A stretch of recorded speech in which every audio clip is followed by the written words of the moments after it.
నమస్తే, welcome to I news. సరిహద్దుల్లో పాకిస్తాన్ ఏదైనా దురాక్రమణకు పాల్పడితే భారత్ గతంలో కంటే మరింత కఠినమైన చర్యలు తీసుకోవడానికి సిద్ధంగా ఉందని western command commander lieutenant general Manoj Kumar Katiyar గట్టి హెచ్చరిక చేశారు. హరిద్వార్లో జరిగిన భారీ రామ్ ప్రహార్ సైనిక విన్యాసాల సందర్భంగా ఆయన ఈ వ్యాఖ్యలు చేశారు.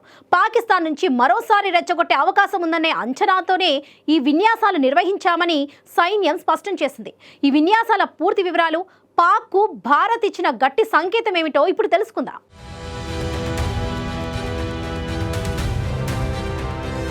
భారత్ ఏమాత్రం వెనక్కి తగ్గడం లేదు. హరిద్వార్ మారుమూల ప్రాంతాల్లో దాదాపు 1 నెల పాటు జరిగిన రామ్ ప్రహార్ మెగా సైనిక విన్యాసాల తర్వాత western command commander lieutenant general Manoj Kumar Katiyar భారీ ప్రకటన చేశారు.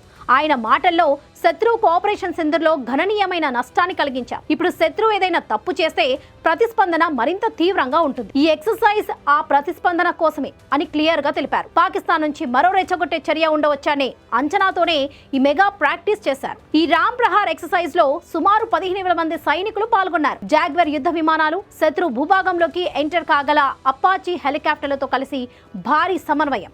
ఈ విన్యాసాల ప్రధాన లక్ష్యం ఏంటంటే పాకిస్తాన్ కు వ్యతిరేకంగా సైనిక ఆపరేషన్స్ లో చినాబ్, రావి, సట్లైజ్ వంటి నదులను దాటడం చాలా ముఖ్యం. అందుకే సైన్యం ప్రత్యేకంగా నదులను దాటడం, శత్రు స్థానాలను స్వాధీనం చేసుకోవడం వంటి వాటిపై స్పెషల్ ట్రైనింగ్ తీసుకుంది. మైదానాలు, కొండల్లో ఫిరంగుల గర్జన, ఆకాశంలో స్వదేశీ రుద్ర, అపాచీ హెలికాప్టర్ల గర్జన, ట్యాంకుల నదిని దాటుతున్న శబ్దం, ఇదంతా శత్రువుకు శక్తివంతమైన సంకేతం. జనరల్ కటియార్ ఒక ఇంపార్టెంట్ పాయింట్ చెప్పారు. యుద్ధం ఎన్ని డొమైన్లలో జరిగినా నిర్ణయాత్మక విజయం మాత్రం భూ కార్యకలాపాల ద్వారానే వస్తుంది. 1965 అయినా 1971 అయినా సైన్యం భూభాగాన్ని స్వాధీనం చేసుకునే వరకు పాకిస్తాన్ విజయాన్ని అంగీకరించదు. అందుకే సైన్యం బహుళ డొమైన్ యుద్ధానికి సిద్ధమవుతున్నప్పటికీ అంతిమ విజయం భూభాగ పురోగతితోనే వస్తుందని క్లారిటీ ఇచ్చారు. ఫైనలీ ఈ ఎక్సర్సైజ్ తర్వాత శత్రువు ఏకపక్షంగా వ్యవహరించట్లేదు.